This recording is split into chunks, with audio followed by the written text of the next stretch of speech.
Hi, thank you so much for clicking that little button that allows you to watch this video. My name is Katie Marietta Tondon, and I appreciate your time more than you know. I just wanted to give you a brief introduction to the video you're about to watch so you understand the background behind it and why it was conducted.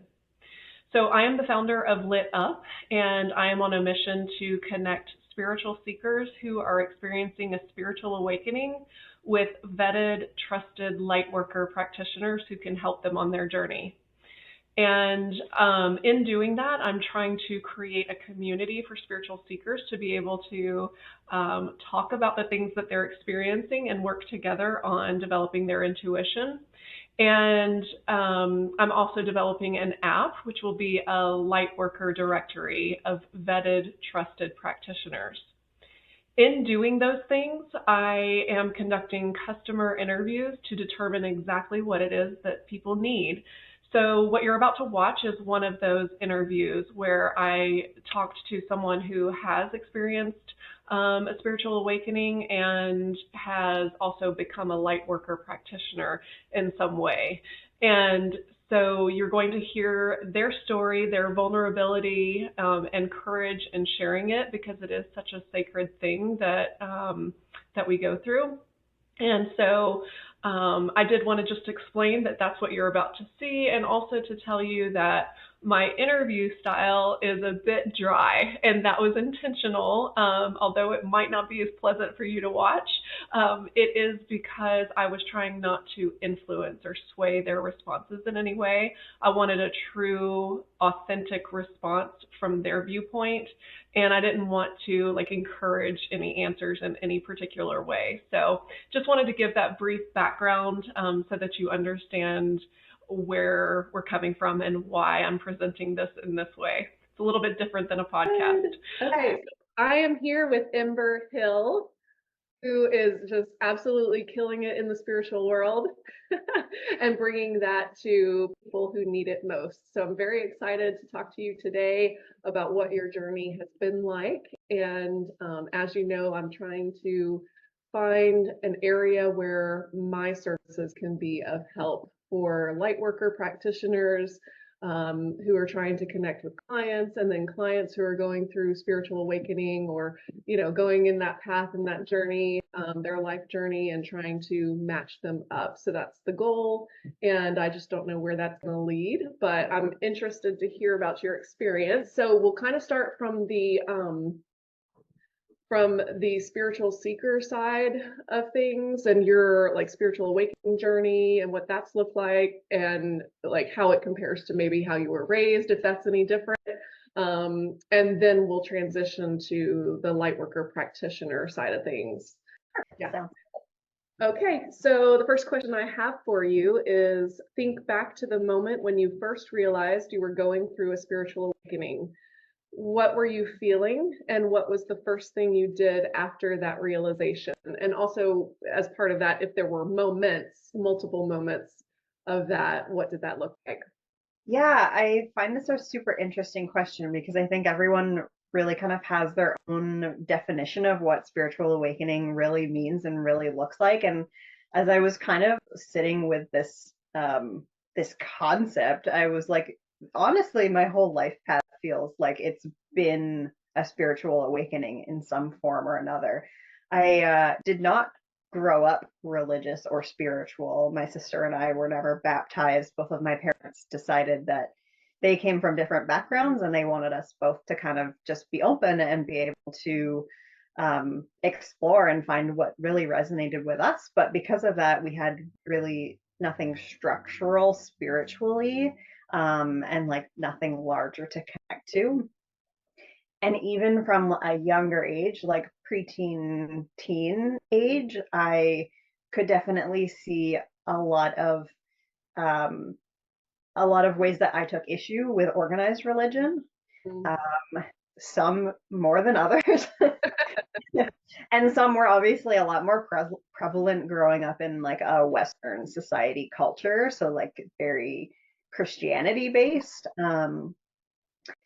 But I always had like some inkling towards spiritual, whether it was like when I was little and my mom said that I was communing with spirits that have crossed over, or when I was kind of more of a preteen and was like going through like starting into my witchy phase and getting into tarot and starting to learn all of that.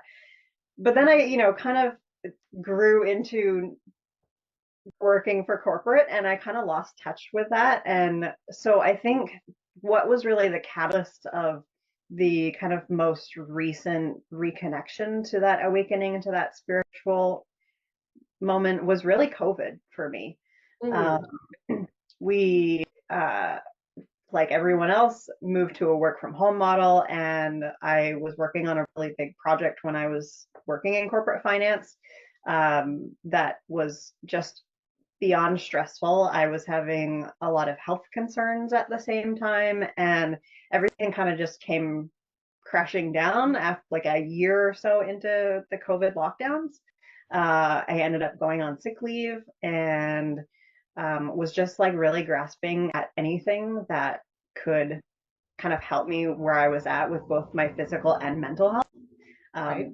It was very challenged, like I'm sure a lot of people going through a global pandemic. So that was kind of part of it. And that led me to meditation teacher training, actually. So I started to get back into a meditation practice, and through meditation, really started connecting to that like bigger picture, greater purpose.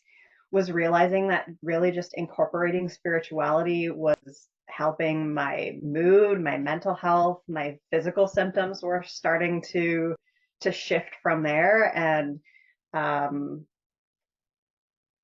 around that same time too, as I was really trying to play with some things to better manage my mental health, and was having just absolutely terrible reactions to anything pharmaceutical, Mhm.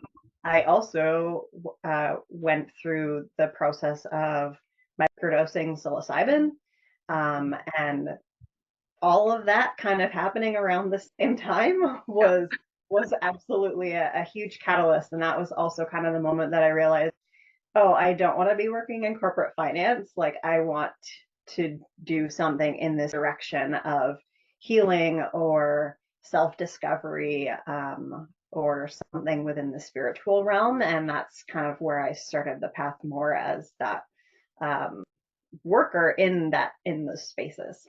Oh my gosh, I love that. I love like the fact that you were raised to be open to things, because I've heard from a lot of people about being raised in that strict Christianity, or whatever it is, and then like some kind of breaking free from that.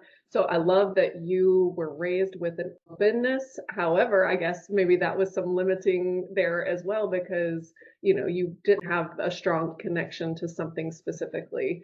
um, and then also about, the dark night of the soul, going through that point of physical sickness, and I mean emotional, because you were working for corporate and realizing that, this is not it. And just having that realization that this is not the path for me.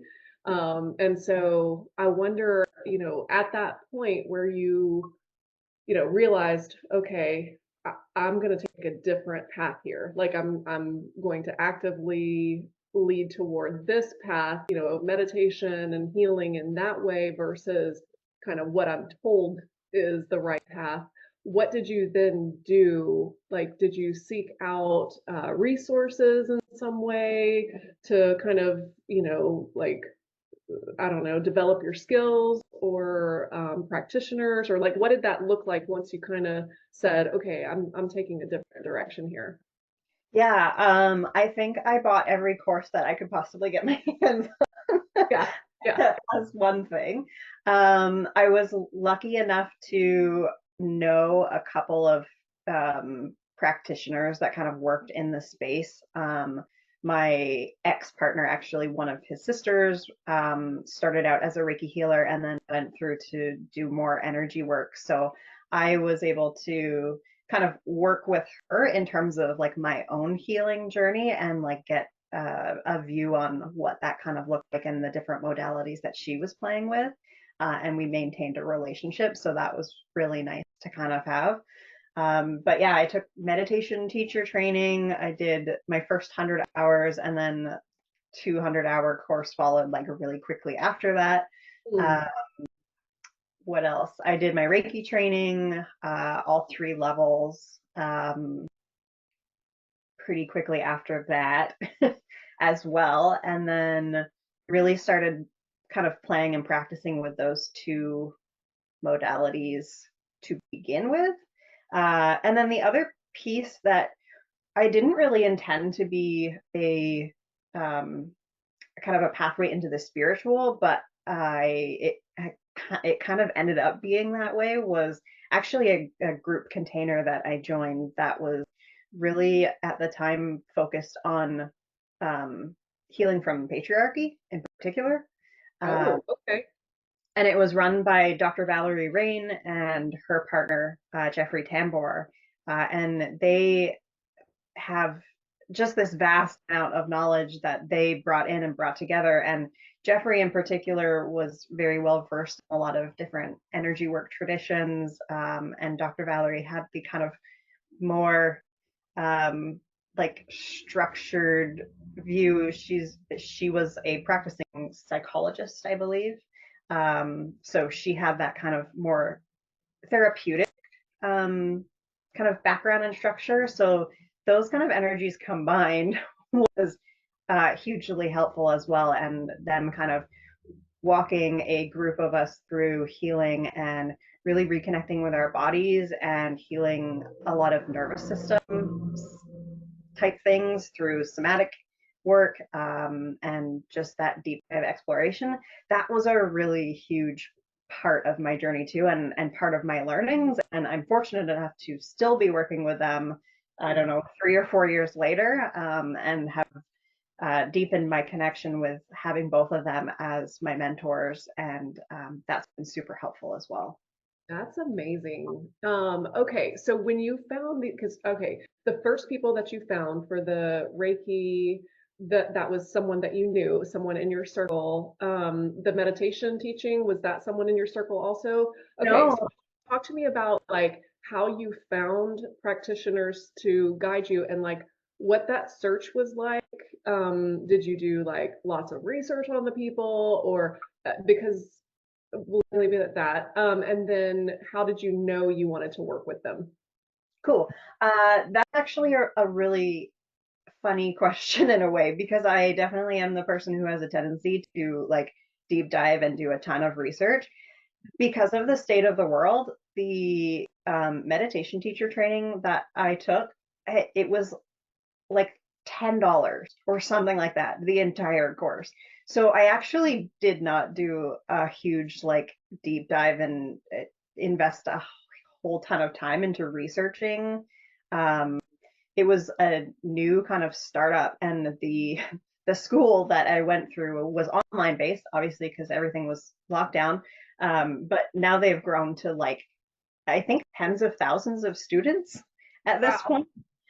Yeah, and connecting with the teacher Nikolai, and just understanding his background, I felt very aligned. So when I was in it, it felt like a really good fit, and was very connected. But yeah, that was really outside of the kind of typical way I go about doing things. And it was such a small monetary investment that I was like, even if this isn't something that I choose to do as a career, I'm going to get something personally out of this and, build my own meditation habit with it. So I was Right. like, really the best way to go. And it was Yeah. kind of a similar story for actually the Reiki training too.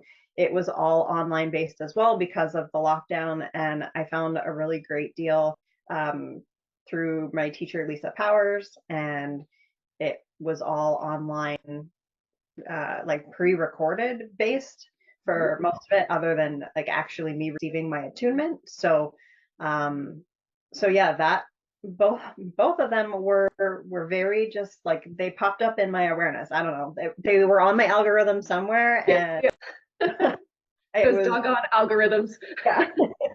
It got me, and yeah, that's kind of how I went into it from there. Okay. Gosh, that's really cool. Okay, so and you mentioned a point that I kind of thinking I want to talk about too, and that is like virtual work, even though this is energy work, can be still massively transformational. But do you have any kind of opinion on that as to whether or not you feel things are stronger in person versus virtual? What's your opinion there? Yeah, so I am a big proponent lover for the distance work. That is 99% of the work that I do is distant because I now live in a very rural space and don't have anywhere to actually work with clients one-on-one directly. Um, Personally, for me, I think the effectiveness is the same. I think it's based on preference for both the practitioner and the person receiving the treatment. Um, I have had every single person that I've done distance work on be like, holy crap, I cannot believe how much I could feel given that, Yeah. we're so far apart, type thing. So like there's no question in my heart that it it is boundless in terms of distance and that it has the same efficacy and same power as doing it in person. Um, for someone who is like super sensitive to other people's energies and, like very highly in tune with that, I actually find that the distance work for me feels a lot better Mhm. because when there's something that's like really large and that I like feel as like pain sensations or like comes through as something that's really uncomfortable, even if it's only there for, a moment until I kind of check in with the sensation and then like, okay, if this isn't mine, like I've received the message, like we can go ahead and get rid of that from my feeling state now. Thank you. Yeah. Um, but that in person, I feel would be a little more detrimental. Not necessarily more intense because I'm right there with the person, although possibly maybe, but I feel like it just gives me the space to kind of practice in a way that ensures that everyone is super comfortable and Mhm. that everyone's kind of receiving the best possible thing. Yeah. I love that. And I mean, I think what you said at the beginning of your answer about like it is what it's supposed to be for each individual person. So if someone, feels like they need the in-person, connection, then that's what they would seek out, and then your clients are going to be the people who are maybe more comfortable in their own space, and reaching out to you so that they don't have to necessarily come to you, even if they are in the same town. Some people just prefer to stay in their own space, in the comfort of their own home. So it's, got to go with the flow there with whatever is more convenient and feels more appropriate. And then, yes, being a highly sensitive empath and picking up on, the energies of people, I could see where having that, like, not really a barrier, but just like kind of like a film, I guess, between, you and the client is helpful because it just has a little tiny bit of separation that helps you identify what's yours versus what's theirs. Yeah, yeah, absolutely. Okay. So, I am going to ask you about like if there was ever a time where you tried to seek out a practitioner or a guide or resource and you just kind of had any kind of challenges with that, like was there ever a time where maybe you tried to find a practitioner and you're like, this person is just really not it, or like did you ever have an experience where you're like, our energy is off and I cannot hire this person to help me, that kind of thing? Were there any challenges along the way, or did it kind of just flow and the right people came to you at the right time? I think for the most part, it's really been a really great alignment of energies, both from myself as like a practitioner working with clients and myself as a client working with other practitioners. I don't think there's ever been really these big moments of like, oh, this is not going to go well or this isn't gonna vibe. I think I set pretty strong energetic boundaries in terms of who Okay. I kind of both attract and am attracted to. So, not to say that it won't happen, but I think up until this point, I've been very lucky with that.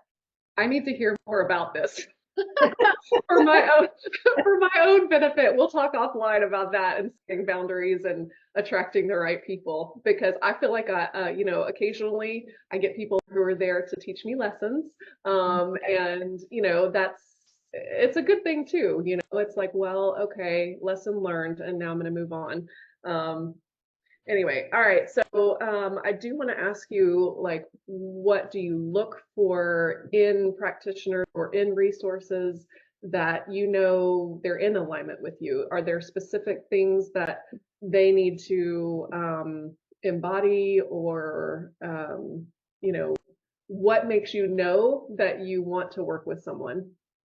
Yeah. I really think that it's the relationship that's built up over time. So very rarely will I find a practitioner or somebody that I want to work with that, like I've just stumbled across them and I go ahead and book a session. Usually my process looks more like, okay, like let's follow them on social and let's start to see like some of their content. And I feel this is so important for me, particularly in this like spiritual space that tends to overlap with a little bit of, the new agey type thing. Um, there's a lot of people that I am not value aligned with in those spaces. There's people that I'm not value aligned with in the spirituality space on its own as well. But I think because I am somebody that holds such strong values in terms of the way that I see the world and um, really just collective liberation, that I want practitioners that I work with to kind of hold those same values. Um, Okay. and that really is most important. So, really, my research phase working with practitioners tends to be fairly long because I'll usually follow them on social for a while and really get a sense of who they are as a person before I decide to work with them, especially if I'm letting them work with my own energy.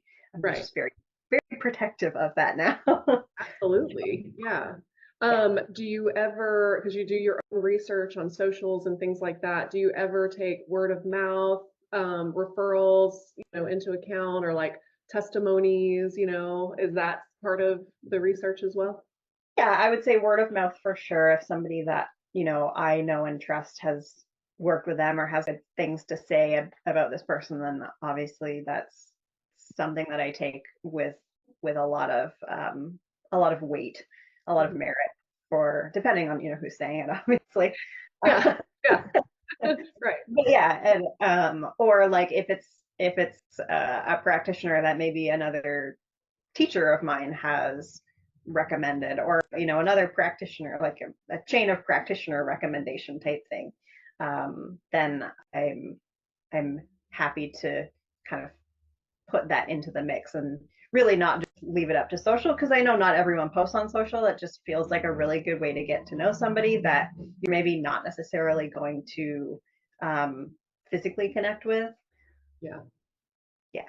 Yeah. I'm in this like whole concept of being on social versus not so big because Yeah. there are so many light workers who, are just really kind of turned off by it. And so, like, I'm trying to do this for everyone, not just the people who are out there and have a following and things like that. I wonder if you have any opinions on kind of how it would look for a practitioner who, is not on socials. I mean, it seems like kind of more like a word of mouth type thing or like a local kind of practice more Yeah. so versus, yeah. Yeah. Yeah. I think definitely local, especially if there's like a strong community element, and word of mouth for really anyone who's not on social. That's honestly been a huge back and forth struggle of mine, because some days I'm just like, I hate this. I don't want to have to post about what I'm doing. Like, I'd rather just actually do the work. Yep. Yep.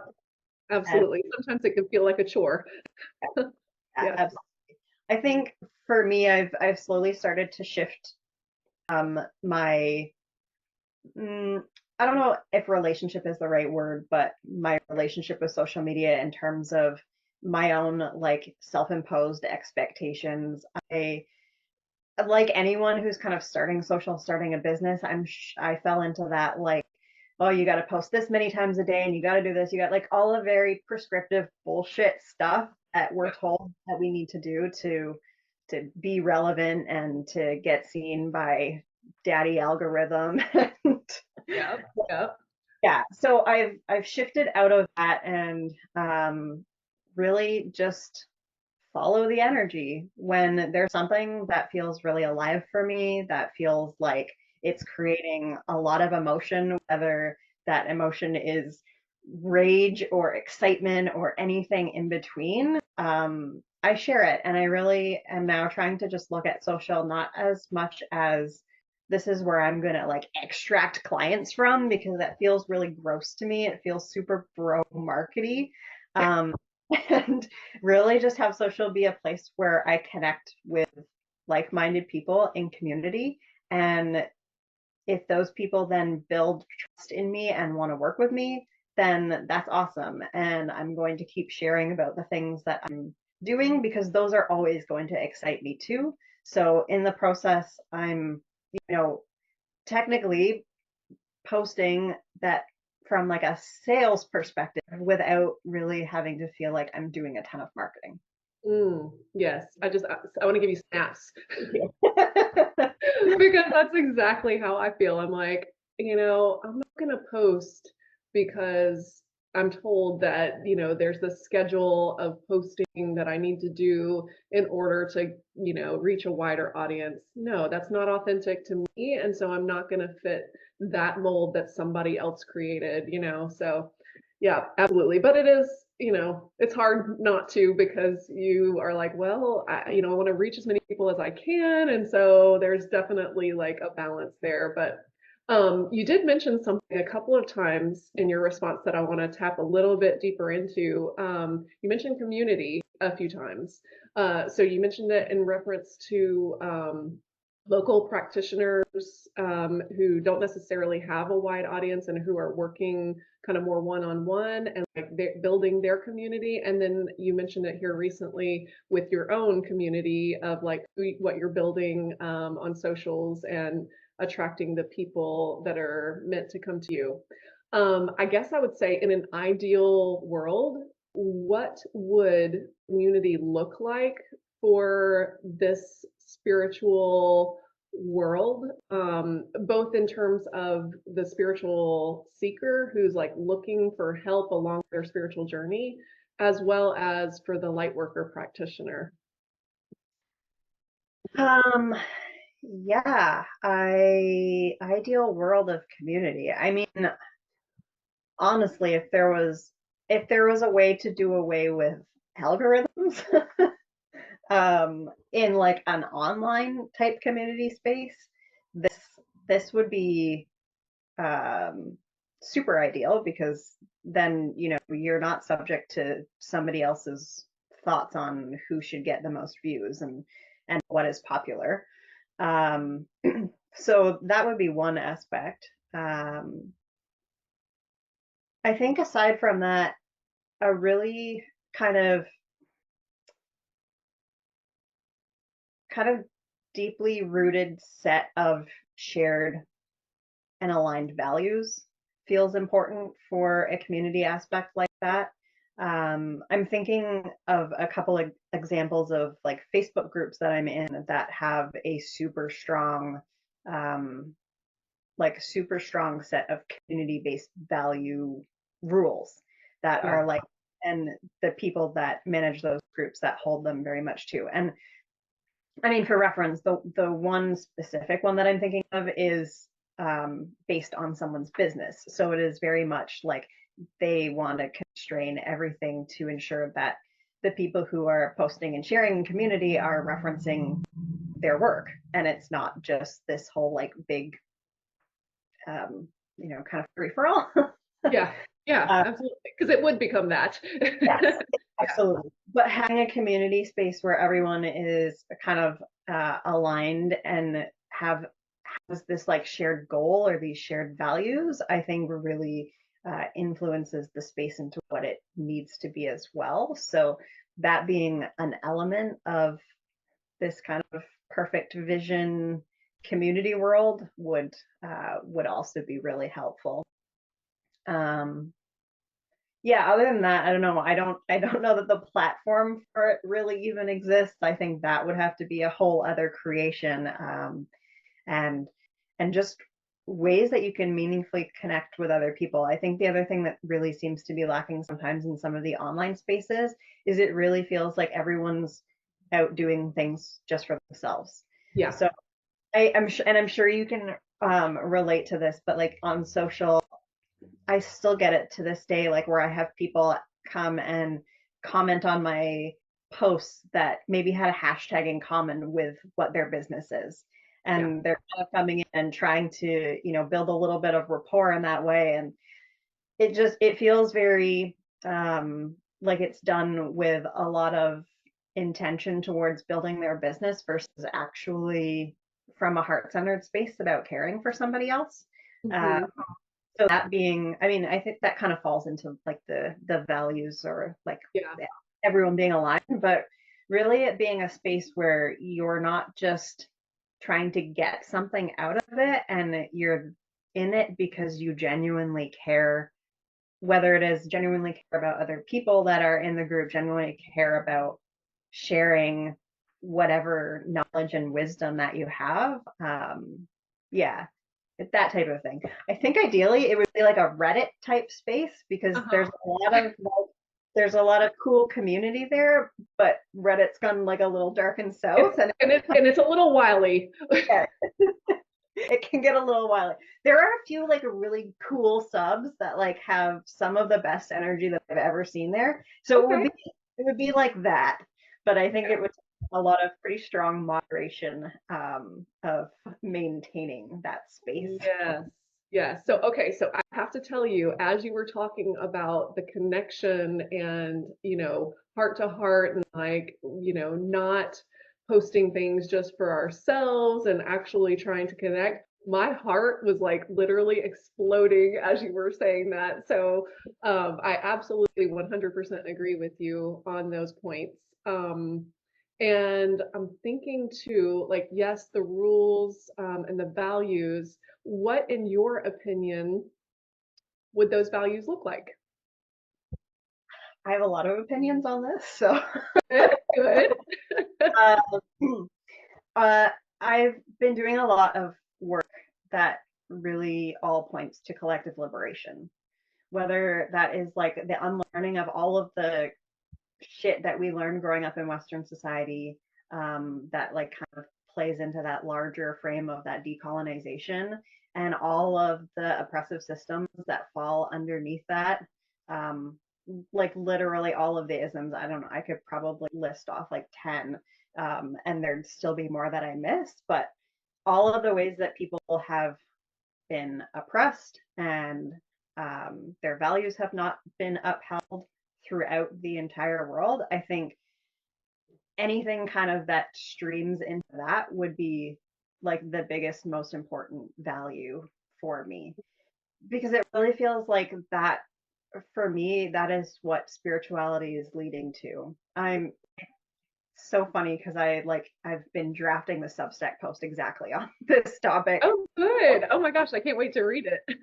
Uh, but yeah, I take a lot of issue with the whole personal enlightenment concept um, from a couple of different angles. I really think that everything, all of the work that we kind of do, all of this healing that we're doing for ourselves is really for the greater good of everyone else and for that collective liberation. So I think, yeah, but to tie it up nicely, that's the most important value. Yes, yes, absolutely. And I love the term collective liberation. I haven't heard it put that way.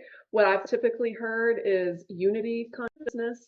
And so, obviously knowing that we are all one and that we should be uplifting every single one, every single plant, animal, everything, it's all one. And yeah, but I never thought of it in the terms of colonization and liberation from the way that, our ancestors kind of formed this pattern for us. Yeah, so I love that stance. Yeah, Interesting. Yeah, I'm gonna think on that some more. yeah, that part feels really important to me because I think otherwise you can easily end up in the camp of like doing all of this spiritual enlightenment work, and then you just become detached from what is actually happening in the world. Yeah, And yeah, I personally don't feel like I am free until everyone else is, everyone. Yeah, because like you said, we are all one, we're all connected. So if there's people suffering you know down the street or on the other side of the world, and I'm in bliss because I have just detached and I'm meditating 24/7, like what good am I doing? yeah, yeah. Well, okay, and that, I mean, that's a great point. And I think like what you are doing, if you are in that boat of like meditating 24/7 and you're in bliss, is that you are by your energy alone putting out, higher vibes, I guess, if you will. So, I mean, in some way you're helping, but I see what your point is of like you're not really like fully out there helping because you're just like focused on your own bliss, Yeah. instead of like the collective consciousness. Yeah. Yeah. Yeah, I think the lines can get a little blurry there. And I think it's really about the intention.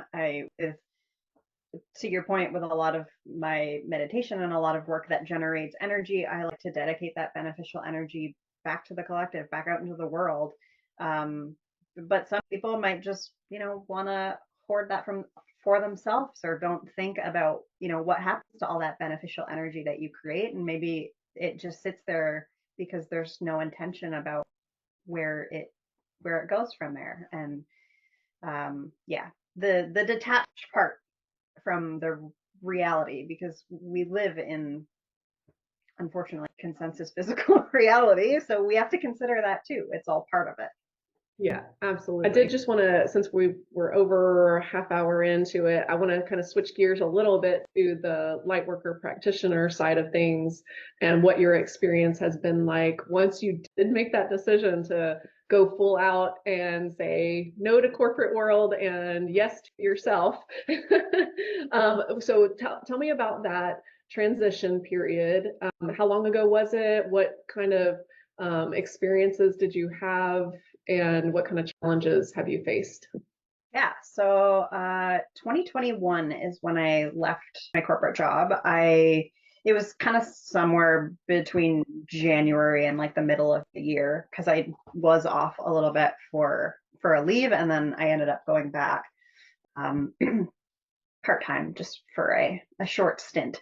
Um, but it was in that time that I was off that I made the decision that I didn't want to go back. And actually, at that time, my desire and my plan that I was moving towards was actually pursuing art full time. So I actually kind of started and kicked off with that, even though I had been doing my meditation teacher training and my Reiki training kind of in the background. My plan at that point wasn't to use it to move forward into a healing type business. It was really just to use for myself. Gotcha. Yeah. Yeah. And then somewhere along the way,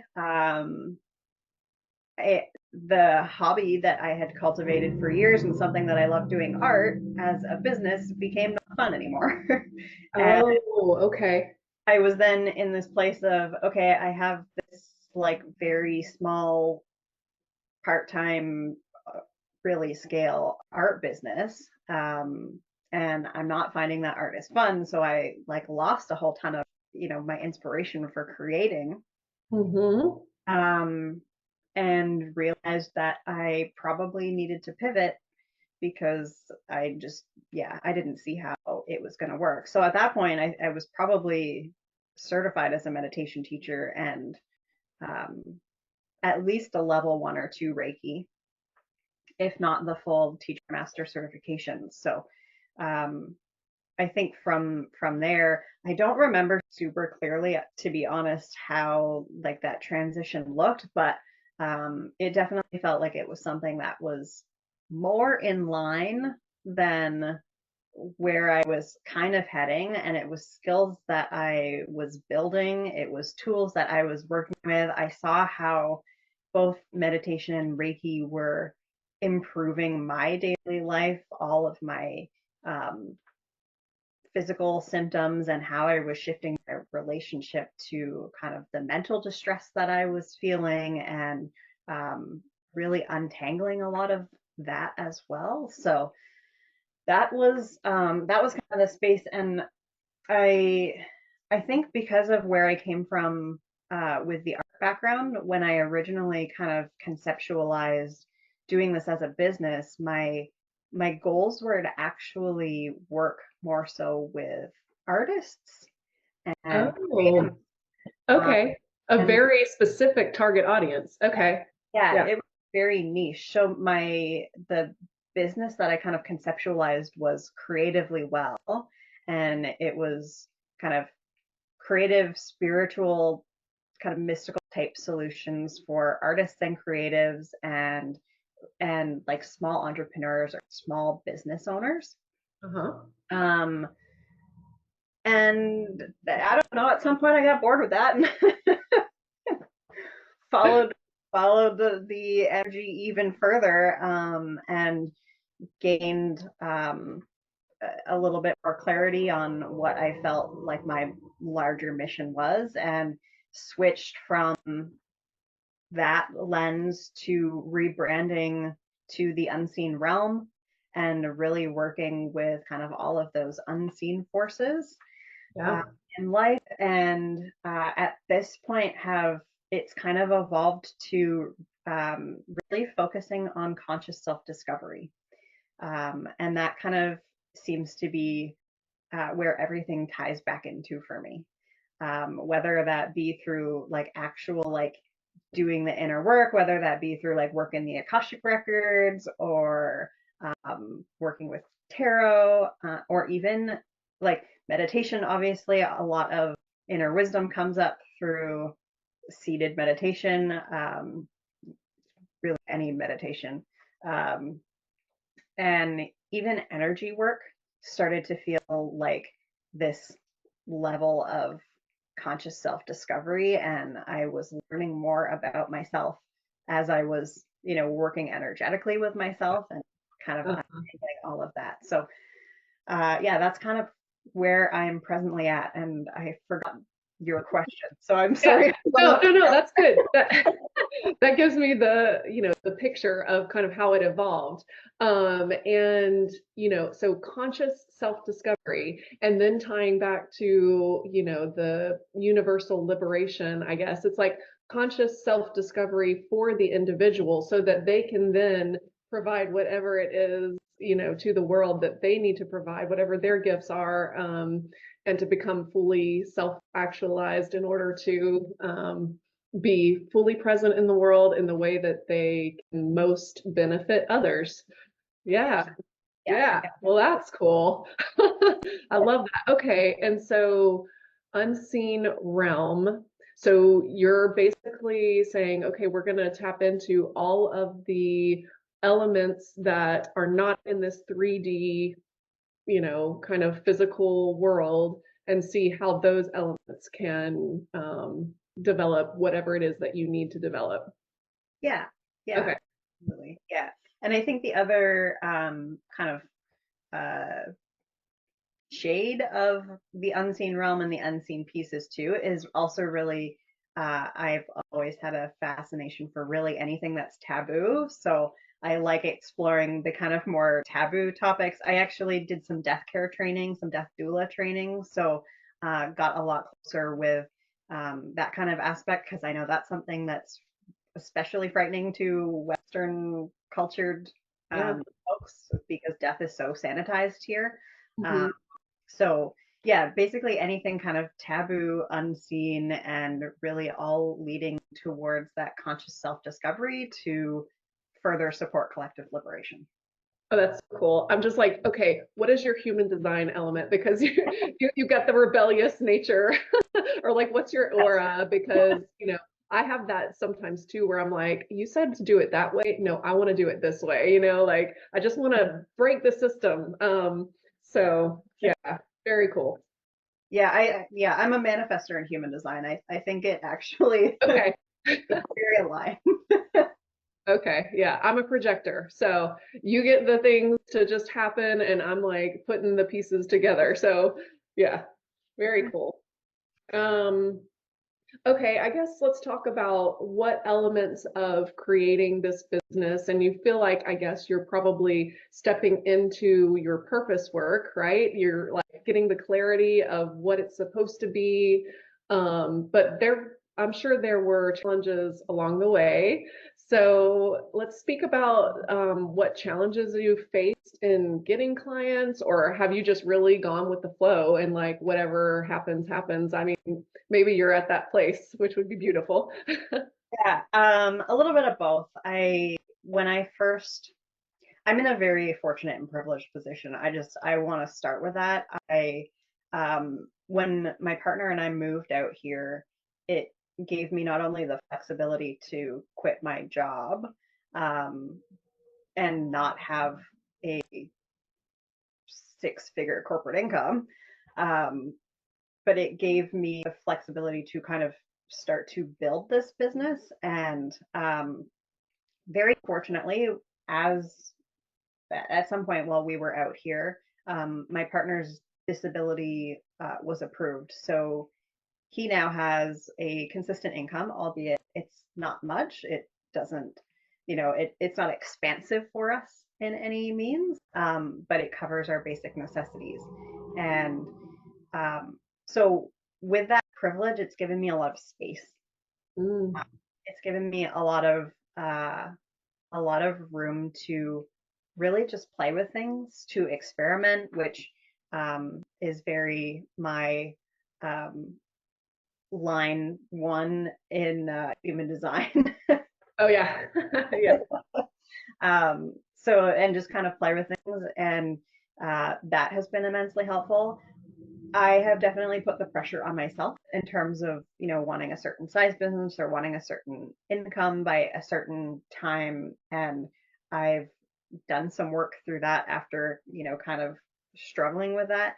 And I think I've kind of come to a place where I now really just try to follow that energy. And if I am, not feeling well, if I'm in like the yin half of my menstrual cycle and I don't want to do client work, then I just don't talk about it. Yeah. And if things are pre-booked, then that's great. But I make a conscious effort to actually block that time off on my calendar so nobody can book into that space. And then if I have the surge of energy and I want to do something fun, I just throw it up on my Instagram. Like I had guidance to take down my reading offerings earlier this year. So I got rid of all of my different reading offerings. Oh, okay. Stopped doing Akashic readings, stopped doing tarot readings. And then for fun, when I, wanted to do a couple readings, I was able to just kind of like throw it up as this, um, I can't think of a better term other than ad hoc, even though it's very corporate speak. Yeah. Yeah. No, that makes sense though. Yeah. But that's the way that I was able to do it. So yeah, right now in business, I don't feel like I'm applying that same pressure to myself, and I wouldn't say that my client base is by any means booming. I think I'm still at the very beginning of things, and I think that there's a lot more. But the space has also lent itself to me creating different offerings that I'm really in love with, and Mm. different things that feel like they have a ton of energy behind them in the moment in time. I have very much leaned into my human design and am at I try to be at the urges of my creative whims. So when a creative urge lands for me and it's something that I can produce and share with the world and get it out there, then um, I really try to lean into that and to do that. So there's definitely been challenges, but I think they've been mostly self-imposed or really just expectations that have come from this like greater thought about what it means to have a business per se. And I actually even moved away from the word business and started using the word practice because Okay. that's more aligned for me in terms of what it was that I was building. I love that. And listen, I understand completely about that self-imposed pressure. And it's an unlearning, right? Like, I don't have to be that person who goes so hard until I crash. Especially as a projector, I should not be doing that because that is not who I am. So anyway, I completely understand what you're saying there about going with the flow of things when you feel energized by something or you're like, oh, I'm super passionate about that. I think I'm going to go do that. Like, it's like, because when you feel passionate about something, it's going to attract what it's supposed to attract for you. So, yeah, it's a good place to be in. And also, I hear that you recognize that you're in a fortunate position to be able to do that because there are a lot of people who are kind of, forced into that model of drive, drive, drive, even though they are in the spiritual space. Um, and so that's unfortunate. I'm trying to find a way that I can help both sides, people who are in the flow of things versus people who are like really trying to get it going. Let me just open this up and let you, if there's anything else that you want to share, because I really am open to having the direction of my practice. How about that? No, my business to be able to go in the way that it needs to go to help support connecting spiritually awakening souls to light worker practitioners. If you have any just off the cuff opinions or thoughts around what that might look like. Great question. I think I spoke to it a little bit, but it really feels like there is maybe this element missing of somewhere that a trust can be built between the recipient and the practitioner. And it feels so abstract because it really is a hard thing to kind of nail down what that tends to look like. Um, as I'm just sitting with it, like what is like literally just coming into me now as the ways that I've seen this done are from practitioners and really beyond practitioners and people that teach, having a kind of a platter of different offerings, if you will, and ways to work with those individuals, maybe at a more accessible price for someone, maybe cost is a barrier. So, building that trust is coming in at, like a $20 or $30 price point and getting to see how this practitioner does things or works with others. Or maybe that, looks like practitioners hosting group sessions so that recipients can really get a feel for, what their energy is like and, what skills they have. Like I think Amy is a great example, Amy Robeson. Okay, yeah. When we worked with her in terms of like the Akashic class, that gave me such a better understanding of her skill set and who she is as a person and a teacher and a spiritual guide. So really, I think there needs to be some level of visibility for people to see practitioners actually doing the work. Yeah. Yep. Yeah. Okay. I love that. Do you have a hard stop or can you go just a couple of minutes extra? Yeah. Okay. So I do have a question on the lines of like, developing your skills as a practitioner.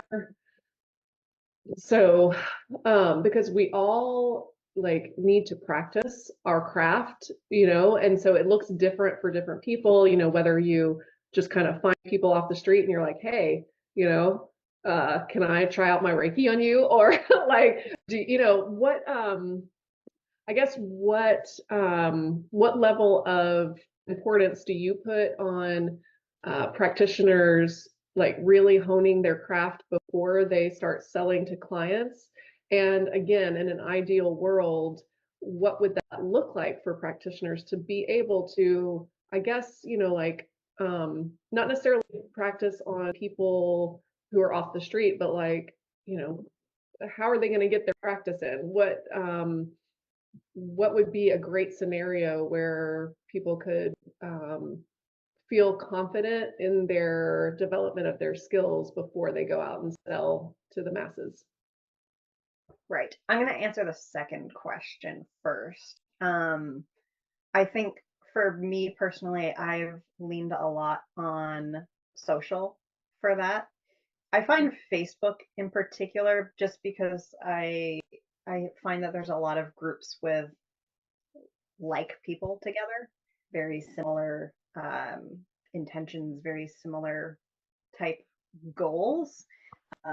So something that kind of, again, like brings people with those likenesses together that people can then offer to practice for, whether that's doing, readings or energy work or whatever else it is.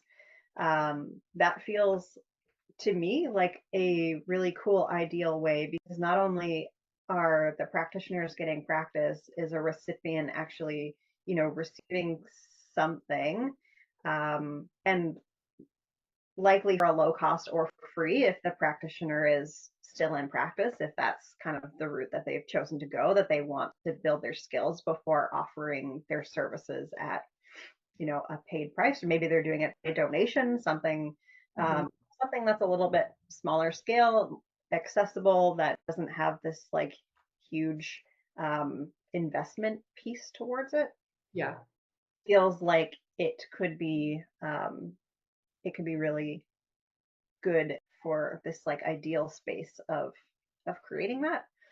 And I think the other thing that I would say with that is I I would find it valuable for the recipients in particular to be people who are willing to give feedback. Mm. Practice all you want as a practitioner. I could do, 30 Reiki sessions before I start charging, but if nobody has really shared what their experience is with the session, either before, during, or after, I don't know what is working well for them as a recipient that I am doing, or I don't know what I'm lacking.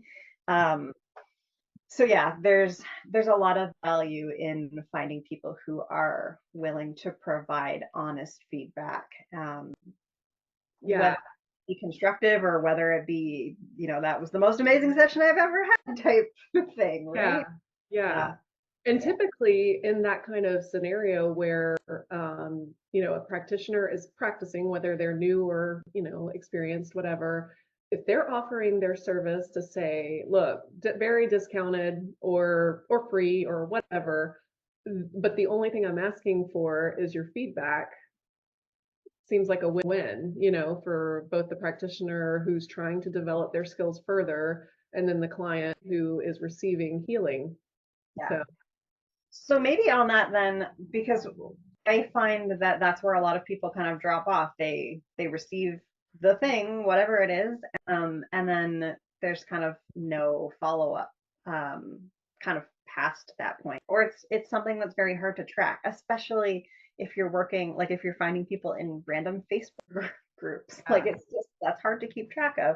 So maybe the ideal space really looks like something that has a structure, for a feedback model. I find actually like mediumship groups are super good about this and super strict on the feedback rule. Okay.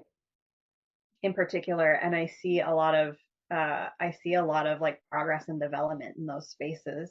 that I've kind of been immersed into. So maybe there's something to that about like the feedback being like a mandatory piece, and some guidelines in terms of whether that be like you have to follow up within a certain amount of days, or maybe you do multiple follow-ups for clients and see like what did they notice a day after, a week after, a month after type thing, and Yeah.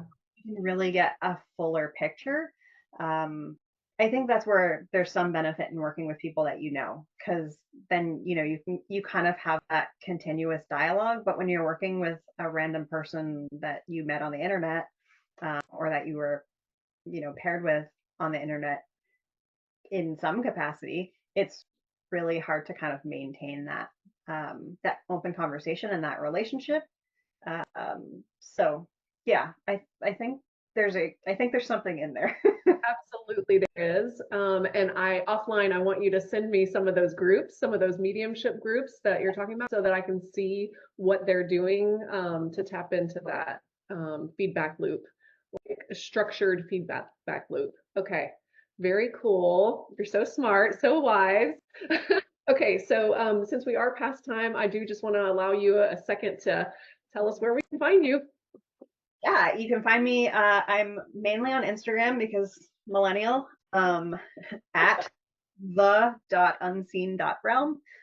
Or my website is theunseenrealm, all one word, .ca. Yeah, those are kind of the two spaces that I update the most, but I'm all over every social that you could think of. I have a Discord community that is kind of getting up and running with a really intimate amount of members so far that I'm hoping to kind of expand.